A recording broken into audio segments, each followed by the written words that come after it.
क्या बनोगे? हाफिज़ कुरान। अच्छा, बहुत से बच्चे जो आपकी उम्र के हैं जो स्कूलों में पढ़ते हैं वो कहते, कोई कहता हम डॉक्टर बनेंगे, कोई कह रहा है इंजीनियर बनेंगे, कोई कह रहा है कि हम सेना में जाएंगे, देश की सेवा करेंगे और सब चीज़ें लोग कहते हैं। तो आप लोगों के मन में नहीं होता कि हम भी आगे की पढ़ाई करके और एक अच्छा जो है कैरियर बनाएं? मैंने आखिरत के लिए ना सोचना, दुनिया में कुछ नहीं है, जो है आखिरत में है। अल्लाह के यहाँ मुँह दिखाना पड़ेगा, दुनिया में कुछ नहीं है। हमें कुछ नहीं करना, पढ़ लिख के बड़ा इंसान बनना है और मौलवी बनना है और माँ बाप का नाम रोशन करना है। सर, जब सरकारी नौकरी नहीं मिलने की तो पढ़ लिख के क्या फ़ायदा। अभी हम काम सीख रहे हैं, काम सीख के आगे चल के हमारा हाथ में हुनर होगा तो आगे चल के कोई भी साथ दे देगा अपना। आपका मोहम्मद शाहिद। कहाँ रहते हैं साहिल जी आप? मैं दिल्ली में रहता हूँ। दिल्ली में रहते हैं। अच्छा, पढ़ाई वगैरह कुछ करते हैं? जी करते हैं। कौन सी क्लास में पढ़ रहे हैं? मदरसे में। मदरसे में पढ़ रहे हैं, 5 में पढ़ रहे हैं। जी। अच्छा, तो मदरसे में पढ़ाइयाँ अच्छी होती हैं? जी बिल्कुल होती है। और कभी स्कूल जाने का प्रयास किए जहाँ पर मतलब सब बच्चे जाते हैं पढ़ने? वहाँ हर एक सुविधा है, तो क्यों हम स्कूल जाएं? हमारा असली दीन वही है, दीन हमारा कुरान असली दीन है, तो हम क्यों जाएंगे स्कूल पढ़ने? सही कह रहे हैं। तो मदरसे में बढ़िया पढ़ाई होता है? जी इंशाल्लाह बढ़िया पढ़ाई होता है। जैसे मदरसे में पढ़ोगे तो भविष्य में क्या कुछ बनना चाहोगे? क्या बनना चाहोगे? बनूंगा हाफिज, हाफिज कुरान, हाफिज कुरान। क्या बनोगे? हाफिज कुरान। अच्छा, बहुत से बच्चे जो आपकी उम्र के हैं जो स्कूलों में पढ़ते हैं वो कहते, कोई कहता हम डॉक्टर बनेंगे, कोई कह रहा है इंजीनियर बनेंगे, कोई कह रहा है कि हम सेना में जाएंगे, देश की सेवा करेंगे और सब चीज़ें लोग कहते हैं। तो आप लोगों के मन में नहीं होता कि हम भी आगे की पढ़ाई करके और एक अच्छा जो है कैरियर बनाएं? मैंने आखिरत के लिए ना सोचना, दुनिया में कुछ नहीं है, जो है आखिरत में है। अल्लाह के यहाँ मुँह दिखाना पड़ेगा, दुनिया में कुछ नहीं है, दुनिया में कुछ रखा ही नहीं है। जो हमारा आखिरत में खुदा के यहाँ है, हमारा यहाँ कुछ नहीं है। सही बोले आप। आपका क्या नाम है? मोहम्मद रियान। रियान नाम है। कहाँ रहते हैं आप? रियान जिला बिजनौर का रहने वाला हूँ, दिल्ली में रहता हूँ। दिल्ली में रहते हैं, बिजनौर के रहने वाले हैं। उम्र कितनी है आपकी? 12। 12 है। अच्छा, पढ़ाई वगैरह कुछ करते हैं आप? जी मदरसे में भी आता हूँ, स्कूल भी आता हूँ। मदरसे में भी जाते हैं, स्कूल में भी जाते हैं? जी। मदरसे में क्या पढ़ते हैं? उर्दू पढ़ते हैं। अच्छा, और स्कूल में? स्कूल में हिंदी, इंग्लिश, उर्दू, पंजाबी हर चीज़ का पीरियड लगता है। तो दोनों पढ़ाई करना जरूरी है? हाँ ज़रूरी है, पर ज़्यादा हमारे लिए उर्दू ज़रूरी है। उर्दू जरूरी है। हाँ। उर्दू पढ़ेंगे और स्कूलों में भी पढ़ेंगे? हाँ। अच्छा, कुछ सोचा है कि बड़ा होकर कुछ क्या करना है हमें? हमें कुछ नहीं करना, पढ़ लिख के बड़ा इंसान बनना है और मौलवी बनना है और माँ बाप का नाम रोशन करना है। अच्छा, हाँ। माँ बाप का नाम रोशन करें। हाँ। चलिए, बहुत अच्छी बात की आपने। अच्छी बात है, पढ़े लिखे, जैसी व्यवस्था हो वैसी पढ़े लिखे। कोई मदरसे में पढ़ता, कोई स्कूल में पढ़ता, सबका अपना अपना विचार है। सब अपने अपने विचारों से जो है अपने अपने व्यवस्थाओं के हिसाब से अपना जीवन यापन करते हैं। और भी हम लोगों से बात करने का प्रयास करेंगे। बहुत से लोग हैं। हाँ जी, क्या नाम है आपका? क्या बोलिए, नाम तो बताइए जी, नाम क्या है? साहिल। साहिल जी, कहाँ रहते हैं आप?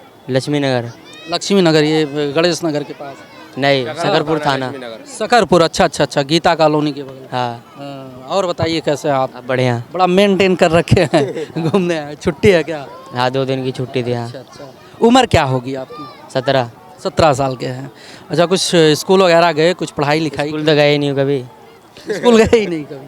हाँ। क्यों नहीं गए स्कूल? बस ऐसे ही मन नहीं करा था। मन नहीं करा या घर वालों ने पढ़ाया नहीं? घर वालों ने बहुत पढ़ाया, फिर पढ़े नहीं। पढ़ लेना चाहिए था थोड़ा सा। हाँ, ये तो बात है। हाँ? अच्छा, अब एहसास होता है कि नहीं हमें पढ़ाई करनी चाहिए थी? बहुत बहुत। एहसास होता है ना? हाँ। क्यों एहसास होता है? क्यों, बस ऐसे ही काम धंधे की वजह से एहसास होने लगा कि भारी भारी काम करना पड़ता है, इसीलिए। हाँ। भारी भारी काम, पढ़े होते तो ये सब चीज़ें ना करना नहीं। पड़ता। अब एहसास होता है कि नहीं पढ़ाई करनी चाहिए थी? हाँ। अच्छा, चलिए, मान लिया अब तो भाई काम धंधा कर ही रहे हैं। कौन सा काम करते हैं? मैं हैंडीक्राफ्ट। हैंडीक्राफ्ट, थोड़ा एक्सप्लेन करिए कि मतलब हैंडीक्राफ्ट क्या है? अंगूठी चांदी के बनाते हैं। अच्छा हाँ, ये कड़ा बनाते हैं हाथ का। अच्छा अच्छा, ज्वेलर्स वगैरह जो होते हैं सब? हाँ। मोटा कमाते होंगे फिर तो। हाँ। कितना हो जाता है? नौकरी वाले कितने कमा लेते 20 हजार। कमा लेते हैं? झूठ बोल रहे हो फिर तो आप। क्यों? अरे 17 साल की उम्र में यार 20 हजार आप कमा रहे हो? सर हाँ हाँ। लोग कह रहे हैं कि देश में इतना ज़्यादा बेरोजगारी है, सरकारें नौकरियां नहीं दे पा रही हैं, लोगों के पास काम नहीं है। आप कह रहे हो कि वो सरकार का मतलब है ना। मेरा मेरा खुद का बिजनेस है। नाम क्या आपका? मेरा नाम मोहम्मद नवाब है, यूपी से बिलोंग करता हूँ। अच्छा। मैं खुद बिजनेस करता हूँ, मेरा सैलून है अपना, और अल्लाह के शुक्र से बढ़िया चल रहा है। 8 तक पढ़ा, आर्मी की तैयारी भी कर रहा था, मगर मेरे और बहुत सारे दोस्त हैं, पैसे जब नौकरी लगने के टाइम पे गए, पैसे मांगे उनसे, वे बेचारे पीछे हट गए। आज वे, मैं तो अपने मतलब सही अपनी जगह पर सही हूँ।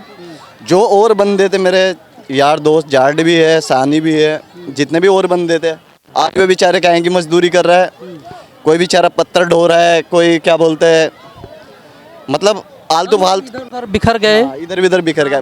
भाई जब नौकरी नहीं मिलेगी तो बंदा करेगा क्या? सही कह रहे हैं, सही कह रहे हैं। तो सबसे बड़ा सवाल है कि लोग पढ़ लिख भी लेते हैं तो वहाँ पर घूस नहीं, मैं पैसे दो तब भी पढ़ना जरूरी है, मैं मानता हूँ उस चीज़ को, पढ़ना चाहिए। पढ़ना चाहिए, मगर जब भाई नौकरी नहीं मिलेगी तो करेंगे क्या बंदे? ये बंदा आपसे कितना दूरी पे रहता था?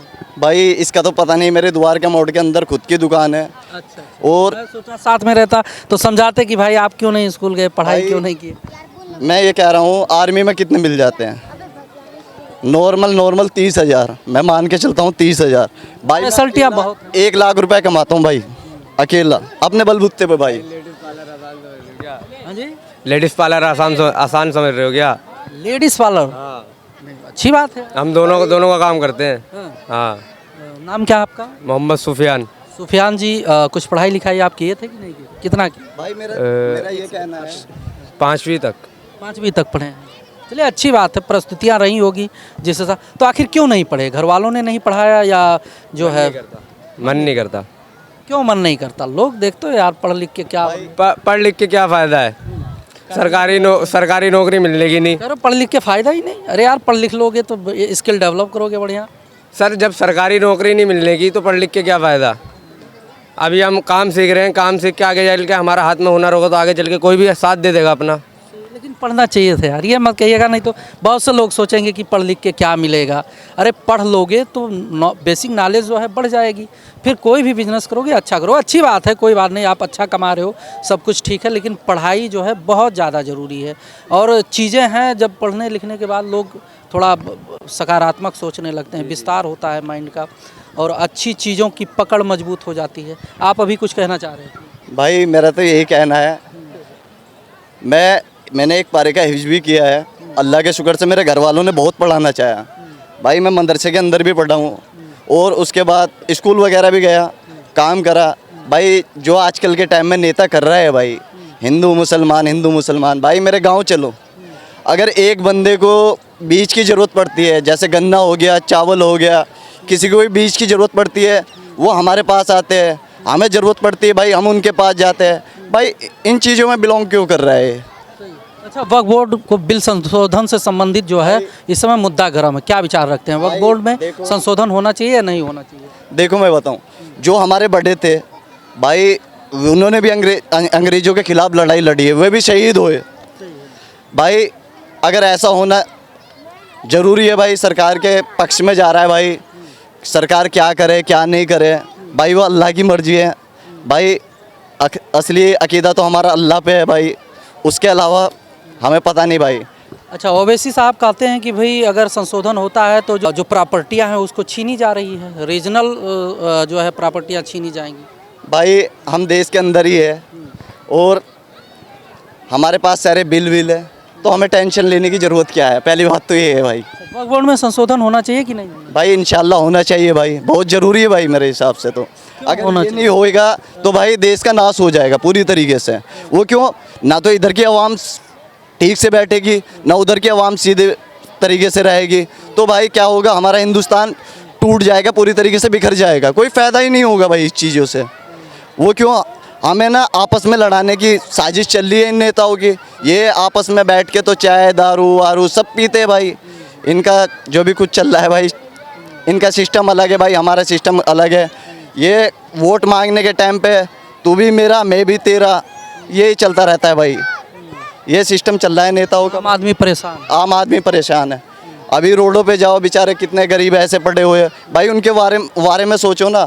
अब जो गरीब लोग हैं सड़कों पे पड़े हुए हैं, अब उनको बेचारे को एक टाइम की रोटी भी नसीब नहीं हो रही।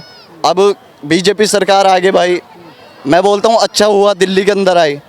मेरे साइड में जो बेचारे वो लगते थे, क्या बोलते हैं, रेडी वगैरह लगती थी भाई, उनकी रेडी हटाई जा रही है। क्या फ़ायदा है इस चीज़ों से भाई? मजदूर लोग तो खाएगा कमाएगा, नहीं खाएगा कमाएगा तो वो अपने परिवार के लिए करेगा क्या फिर? रेडी पटरी हटा दे रहे हैं, उनको व्यवस्थित व्यवस्था नहीं दी जा रही। अगर भाई जो बंदा वहाँ पे लगा रहा है 1-1 लाख 2-2 लाख वो पुलिस के अंदर भर रहा है, भाई पुलिस वालों को भी समझना चाहिए हाँ किस तरीके से देश चला रहा है। पुलिस वालों को क्या बोलते हैं, रक्षक बोलते हैं, मतलब आम आदमी की रक्षा करने के लिए।